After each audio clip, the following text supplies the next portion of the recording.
오늘은 믿음의 공동체는 차별하지 않습니다. 믿음의 공동체는 차별하지 않습니다. 라는 제목으로 말씀을 전하도록 하겠습니다. 오늘 종료주일이지요. 칼럼에도 제가 썼습니다. 예수님이 예루살렘으로 입성하실 때 많은 사람들이 그렇게 예수님 왕삼고자 환영하였지만 결국 예수님은 그 사람들의 뜻대로 가시는 것이 아니라 오직 하나님의 뜻대로 그 길을 가시더라는 거죠. 예수님이 십자가에 못 박혀 돌아가셔야지만 우리가 살아날 수 있기 때문입니다. 이 종료주일로부터 한 주간은 고난주간입니다. 고난주간에 여러분들 우리가 예수님이 가셨던 그 길을 묵상하는 것이 참 중요합니다. 그렇게 해서 예수님의 마음을 알고 예수님의 시선으로 바라보면서 이 세상을 바라보고 우리 자신을 바라보았으면 좋겠고요. 그래서 새벽 예배나 아니면 성금요 예배나 오셔서 우리가 간절함으로 하나님 앞에 예배 드릴 때 또 주님의 그 사랑과 은혜를 더 크게 경험하는 시간이 될 줄로 믿습니다. 자, 오늘 믿음의 공동체는 차별하지 않습니다. 라는 제목으로 말씀을 전합니다. 오늘 본문은요, 긴 내용이지만 한마디로 정리하면 차별하지 말라는 말씀입니다. 그리고 우리가 왜 차별하면 안 되는지에 대해서 야고보 장로가 본문 말씀을 통해서 그 이유를 설명하고 있습니다. 지금 이 자리에 계신 분들 중에 살아오시면서 혹시 차별받아 보신 적 있으신지요? 아마 많은 분들이 차별받았던 경험들이 있으실 것입니다. 왜냐하면 우리는 지금 캐나다라는 이민사회에 와서 살고 있기 때문이지요. 저 또한 이민자로서 인종차별도 경험해봤고요. 또 언어를 잘 하지 못해서 이렇게 차별을 겪어보기도 하였습니다. 그렇다면 여러분들 한국에서 언어나 문화나 다 이렇게 동일한 한국에서 산다면 과연 한국에서는 차별이 없을까요? 한국 사회는요, 더한 차별이 있더라는 겁니다. 학력차별, 재산의 유무에 따라서 재력의 차별도 있지요. 외모에 대한 차별도 있고요. 능력에 대한 차별도 있고요. 지역에 대한 차별도 있더라는 것입니다. 그러면 질문을 바꿔서 혹시 여러분들은 차별을 해보신 적이 있으신지요? 아마도 우리 교회 다니시는 많은 분들은 글쎄요, 저는 차별을 별로 안 했던 것 같은데요. 아마 그런 생각 하실 것 같은데요. 저도 이 설교를 준비하면서 곰곰이 나는 차별 받아본 적은 있어도 차별을 한 적은 없는데 하는 생각을 하면서 이렇게 설교를 준비하였는데 말씀을 묵상하다 보니까 이 외적으로 드러나는 부분에 있어서는 드러나기에는 차별을 안 했던 것 같아도 마음으로나 생각으로는 차별하였던 것들이 이렇게 새록새록 생각이 나더라는 거지요. 우리는 크든 작든 우리의 기준에서 조금씩 누군가를 차별하며 살아가고 있는 것 같습니다. 그런데 이런 차별의 문제가 비단 세상에서만의 일이 아니고 교회 안에서도 일어난다는 사실이죠. 오늘은 우리 믿음의 공동체가 왜 차별하지 말아야 하는지에 대해서 말씀을 전하도록 하겠습니다. 1세기 당시에 이스라엘 지역에는요, 이 높은 세율, 그러니까 로마의 지배를 받던 때 아닙니까? 그러니까 세금을 많이 내었어야 합니다.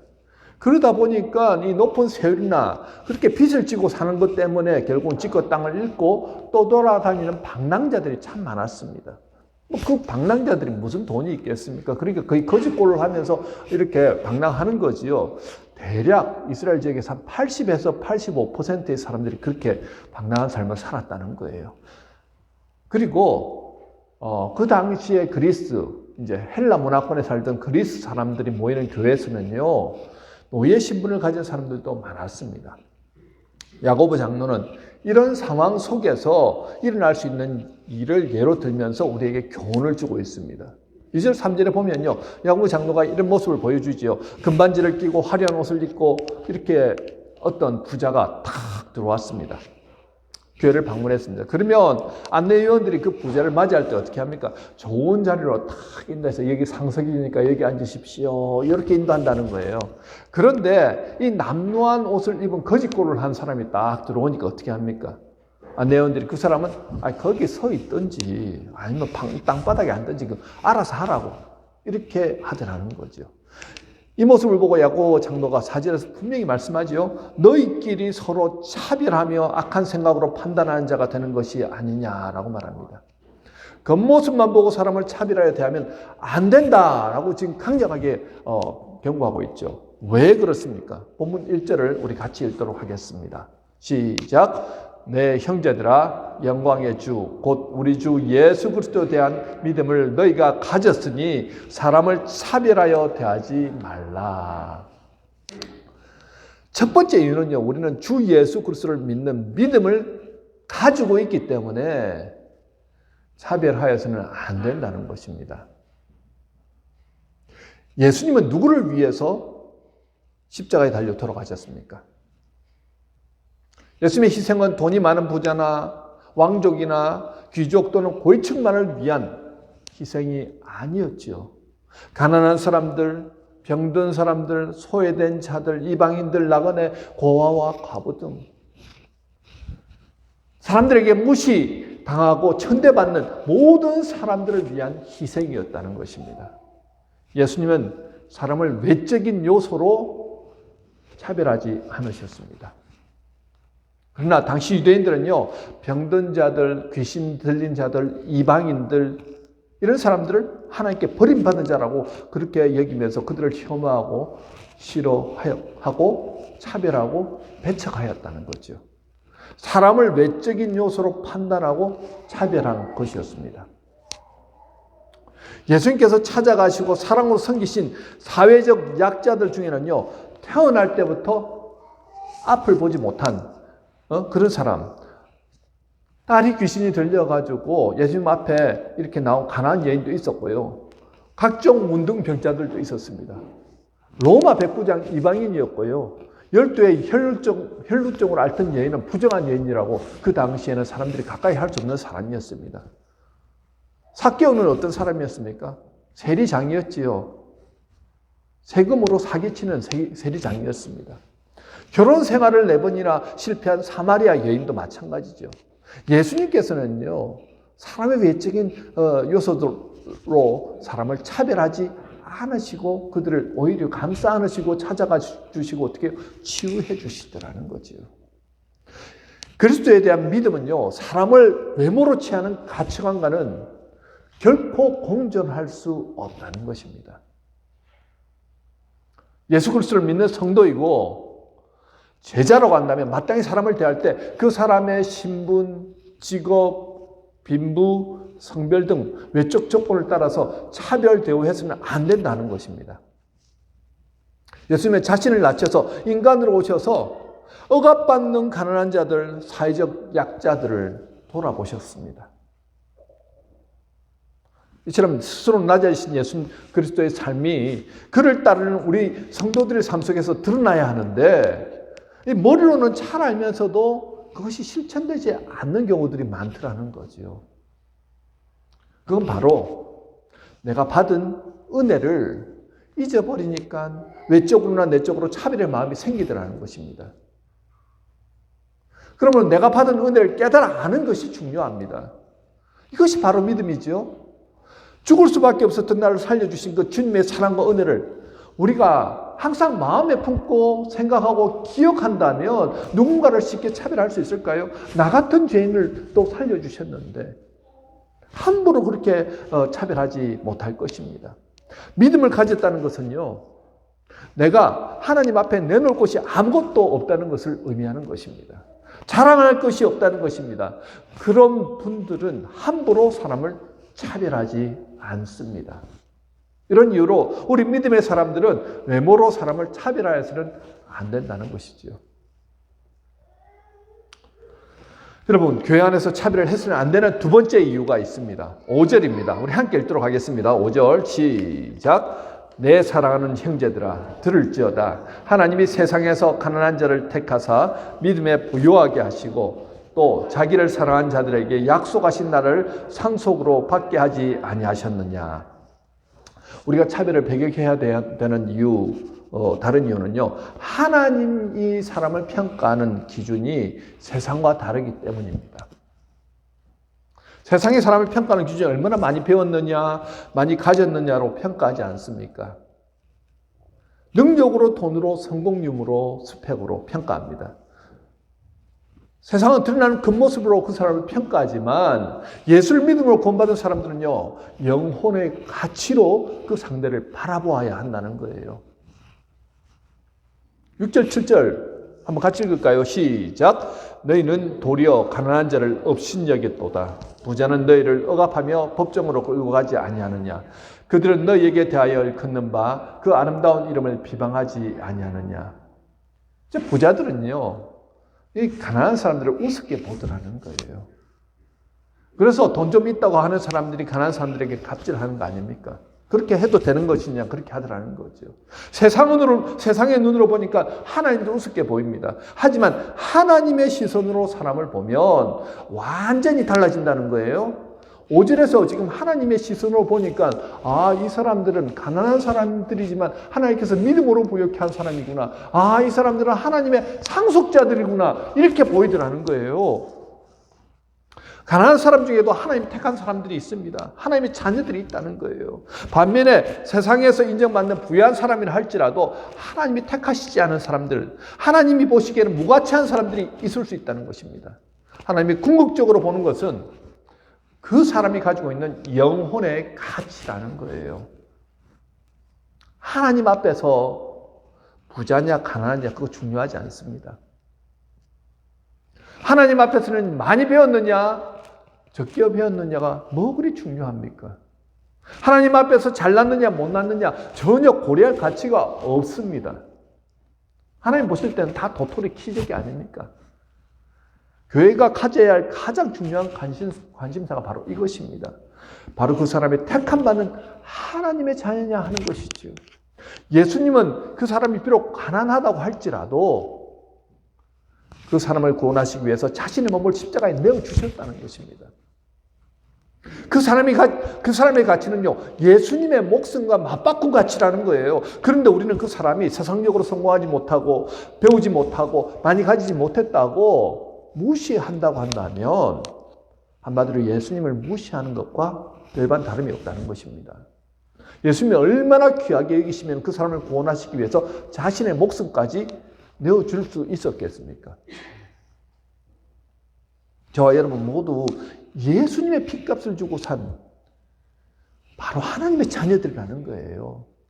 그런데 우리가 세상적인 기준으로 서로를 무시하고 차별한다고 한다면 저와 여러분은 하나님의 마음을 무척이나 고통스럽게 하는 것입니다. 형제 자매가 서로 싸울 때 누구의 마음이 가장 아플까요? 아버지의, 어머니의 마음이 가장 아프지요. 마찬가지로 세상적인 잣대로 교인이 교인을 차별하고 무시하고 배척한다고 하면 그것이 바로 하나님을 무시하고 자신이 하나님의 자리에서 판단하는 바로 교만한 행위라는 것입니다. 여러분, 우리 믿음의 사람들이 예수님의 마음, 예수님의 시선으로 타인을 바라볼 때 세상적인 그런 차별을 단호하게 끊어낼 수 있습니다. 그러기에 우리는 매 순간 주님의 마음으로 타인을 바라볼 수 있게 해달라고 깨어서 기도해야 한다는 거죠. 옆에 분들 한번 바라보실까요? 한번 바라보십시오. 주님이 당신을 너무나도 사랑하시는군요. 우리 한번 고백하십시다. 주님이 당신을 너무 사랑하시는군요. 여러분 믿으십니까? 혹시나 나는 잘 모르겠습니다 하시는 분들은 아니요. 주님의 택함을 받았기에 이 자리에 나오신 분들이라는 것입니다. 제 눈에는 여러분들 모두가 다 귀한 분들입니다. 우리 주님이 보실 때도 얼마나 귀하실까요? 그것을 꼭 기억하십시오. 그것을 기억하면 그때부터 여러분 내 눈으로 내 생각으로 판단하지 않게 되고 주님의 마음으로 어떻게 해요? 이해할 수 있게 됩니다. 자, 우리 믿음의 사람들이 차별을 배격해야 하는 세 번째 이유가 있죠. 차별은 하나님의 최고의 계명에 위배되기 때문에 그렇다는 것입니다. 8절 9절 같이 읽을까요? 시작. 너희가 만일 성경에 기록된 대로 내 이웃 사랑하기를 내 몸과 같이 하라 하신 최고의 법을 지키면 잘하는 것이거니와 만일 너희가 사람을 차별하여 대하면 죄를 짓는 것이니 율법이 너희를 범법자로 정죄하리라. 아멘. 자, 성경에 보면 믿음의 사람들 지켜야 할 많은 계명들이 있지 않습니까? 10계명을 비롯해서 모세오경에만 지켜야 할 많은 계명들이 있습니다. 계명들이 다 다르지만 한 뿌리를 가지고 있고 또 한 곳을 지향하고 있습니다. 그것이 무엇이냐 하면 바로 사랑이죠. 사랑. 어느 날 한 율법사가 예수님께 나와서 묻습니다. 선생님, 계명 중에서 가장 중요한 계명이 무엇입니까? 라고 물었을 때 예수님이 말씀하신 말씀이 바로 이 말씀이죠. 하나님을 사랑하고 내 이웃을 내 몸과 같이 사랑하라. 구약에 나오는 많은 계명을 한 문장으로 요약한 바로 하나님 사랑, 이웃 사랑입니다. 그런데 성경을 그냥 한 단어로 요약하면 뭐라고요? 사랑입니다. 이런 관점에서 본다면요, 사람을 차별한다는 것이 왜 문제가 될까요? 차별은 율법의 근본 정신인 사랑을 방해하는 장애물이 되기 때문입니다. 여러분, 이제 연세 드신 분들, 우리가 보통 40대 이후부터는 항상 건강에 대해서 많이 신경을 쓰지 않습니까? 여러분, 피가 심장으로부터 이렇게 뿜어져 나와서 우리 온몸으로 이렇게 흘러가잖아요. 그래, 심장으로서 이게 뿜어 나오는 그 피의 통로를 우리는 동맥이라고 하잖아요. 자, 우리가 건강을 유지를 잘 하시는 분은 이 혈관 관리를 잘 하시지 않습니까? 혈관 관리. 그런데 이 혈관에 자꾸만 우리 음식을 이제 해로운 음식을 먹게 되면 혈관에 이물질이 자꾸 끼게 됩니다. 콜레스테롤이 쌓이게 되고 그 다음에 지방이 쌓이게 되고 그렇게 막 쌓이다가 어느 순간 조금이라도 문제가 생기면 큰일이 나죠. 경험하신 분들은 압니다. 우리 최 장로님도 그거 한번 경험해 보셔서 얼마나 그게 고통스러운 것인가. 그 죽음의 공포를 직면하셨다는 거예요. 그래서 빨리 시술을 받고 이제 그렇게 스텐트를 시술을 하셔가지고 이제 그렇게 회복이 되셨다고 하셨는데요. 자, 이 실핏줄, 머리에 가는 실핏줄 하나만 막혀가지고 터져도 어떤 역사가 일어난 줄 아닙니까? 반신불수가 될 수 있고요. 어느 기능이 마비될 수 있습니다. 내 뜻대로 아무것도 움직일 수 없는 상태가 되더라는 거예요. 동맥경화가 걸리니까 그런 역사들이 일어납니다. 설마 내게는 그런 일이 일어날까 하지만요, 모르죠. 그래서 우리는 그렇게 먹는 것을 가리고 열심히 그런 병에 걸리지 않도록 운동도 하고 그렇게 관리를 하지 않습니까? 자, 이 동맥경화와 같은 것이 바로 이 교회 안에서는 차별이라는 거예요. 교회라는 공동체가 동맥경화증에 걸리게 만드는 주범이 바로 차별입니다.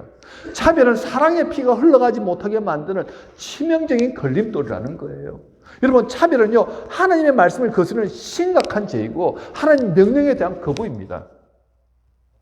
그렇기 때문에 우리 마음에 조금이라도 차별의 마음이 생기는 것이 느껴지면 단호하게 끊어내야 한다는 거예요. 이 차별이라는 마음이 생기면 교회 공동체를 무너뜨릴 수 있기 때문에 그렇습니다. 하나님의 사랑이 거할 수 없도록 이 차별이 만들어버립니다. 교회를 차갑게 만들고요. 악한 영이 그냥 우리 안에서 역사하도록 만들기 때문에 차별은 단호하게 끊어내야 된다는 것입니다. 자, 우리가 차별을 배격해 하는 네 번째 이유가 있습니다. 차별에 대한 하나님의 엄중한 심판이 있기 때문입니다. 12절, 13절 같이 읽겠습니다. 시작. 너희는 자유의 율법대로 심판받을 자처럼 말도 하고 행하기도 하라. 긍휼을 행하지 아니하는 자에게는 긍휼 없는 심판이 있으리라. 긍휼은 심판을 이기고 자랑하느니라. 아멘. 야고보 장로는요, 너희가 자유를 주는 율법대로 심판받을 자처럼 말도 하고 행동하기도 하라고 말씀합니다. 여기서 자유를 주는 율법이 무엇입니까? 그것이 바로 사랑의 법입니다. 사랑하라는 거예요. 사랑으로 실천하라는 거예요. 하나님의 사랑의 법을 기준으로 해서 심판하시겠다는 것입니다. 사랑을 행하는지 차별하시는지 그것을 두고 지금 말씀하시는 거예요. 차별은 긍휼을 베풀지 않는 행위입니다. 차별하는 사람이 무슨 긍휼을 베풀겠습니까? 무슨 자비를 베풀겠습니까? 무슨 사랑의 마음이 있겠습니까? 하나님은 차별한 자에게 긍휼 없는 심판을 행하시겠다라고 말씀하십니다. 그만큼 차별의 죄가 크다는 말입니다. 여러분, 차별하는 사람 보면서 참 대단하다, 좋다, 보기 좋다, 저런 교회 가고 싶다, 그런 생각 드십니까? 안 드시지요. 그런데 사랑으로 행하는 모습을 보면 어떻게 해요? 너무 좋다, 너무 가고 싶다, 그런 마음 들지 않습니까? 어느 교회 목사님 설교를 듣다가 한 분의 이야기를 듣는 거예요. 우리가 너무 잘 아는 분인데 뭐 소개를 해도 될 것 같습니다. 유명인이기 때문에. 그 이성미 집사라는 분, 개그맨 아닙니까? 밴쿠버에 와서 이제 신앙생활을 할 때였는데, 이분이 신앙생활을 하시면서 매일 새벽기도 나오고, 좀 믿음이 연약한 자를 위해서 새벽에 힘들다 어렵다 이러면 데리고 나와서 새벽기도에 참여하고 함께 기도하면서, 그리고 아이들을 돌봐줘야 될 때가 있으면 뭐 일하러 나간다면 아이들을 불러다가 아이들을 돌봐주고 맛있는 것도 해주고 하면서 그렇게 열심히 섬겼다는 거예요. 그리고 목사님과 함께 신앙 이렇게 권면을 하고 초신자들을 이렇게 교육을 탁 하고 났는데, 다른 분들은 이제 다 예수를 믿겠다 그러는데, 이 한 분이 자기가 예수를 믿겠다는 고백을 잘 못하겠다는 거예요. 그 이유가 뭔가 나중에는 이제 자기가 간증문을 써서 이렇게 하는데, 저도 예수님을 믿고 싶습니다. 그렇게 고백하고 싶습니다. 그런데 이성미 집사님처럼 저렇게 예수 믿는 모습 너무 아름답고 너무 귀한데 저는 저렇게 믿을 자신이 없습니다라는 거예요. 한 사람의 그 사랑의 실천, 행함, 참고 견디면서 차별하지 않냐고 도와주고 했던 그 모습 때문에 너무 감동이 되는데, 나는 저를 자신이 없는데, 그래서 자신은 예수 믿을 자신이 없다고, 그렇지만 정말 예수를 믿고 싶다고 그렇게 고백하는 거예요. 여러분, 사랑하면은 사람이 변화되지만 차별하면은 사람은 떠나갑니다. 사랑하면 성령께서 역사하시고요, 차별하면은 악한 영이 역사합니다. 사랑하는 교회에서는요, 열매가 주렁주렁 달리지만 차별하는 교회에서는 어떻게 해요? 악한 영의 역사를 해서 교회가 분리되고 분열하더라는 거죠. 우리들만의 리그를 주장하시는 분들이 있죠. 나하고 수준이 비슷한 사람들끼리, 같은 지역의 출신들끼리, 나하고 정당이 비슷한 분들끼리 결코 옳지 않습니다. 예수 안에는요, 모든 것을 허용하는 사랑만이 있어야 합니다.